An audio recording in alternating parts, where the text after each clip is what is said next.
শুভ সোমবার, শুভ সকাল। হাই, আমি অন্তরা। কী অবস্থা সবাই কেমন আছেন?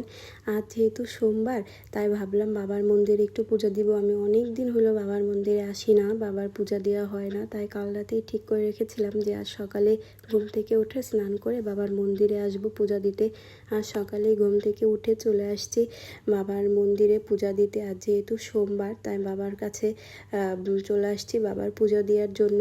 মন্দিরে এসে আগে বাবার পুজো দিছি, বাবার কাছে অনেকক্ষণ বসেছিলাম।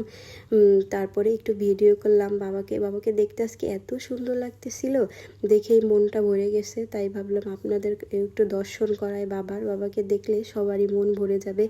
আজ দুই মন্দিরেই পূজা দিছি, শিব মন্দির ও নারায়ণ মন্দিরে। দুই মন্দিরেই না সোমবারে অনেক ভিড় হয়, অনেকে আসে বাবার পূজা দিতে।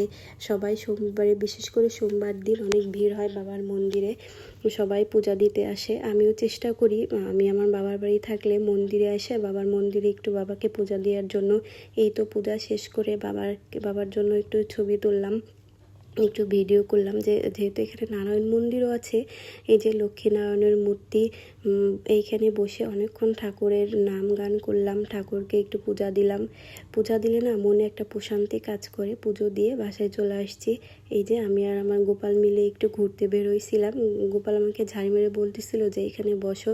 তারপর একটু নদীর পাড়ে গেলাম। বৃষ্টি হলে না নদীর পাড়ের দৃশ্যটা অনেক ভালো লাগে, সব কিছু সতেজ হয়ে যায়, গাছপালা আর বিশেষ করে সবুজ কিছু না দেখলে চোখের একটা প্রশান্তি কাজ করে, যা আমাদের চোখের জন্য বেশ কার্যকর। এই তো ঘুরে বাসায় চলে আসছিলাম, মা রান্না করতেছিল আর আমি বসে বসে একটু কফি খাইতেছিলাম। সবাই ভালো থাকবেন, সুস্থ থাকবেন।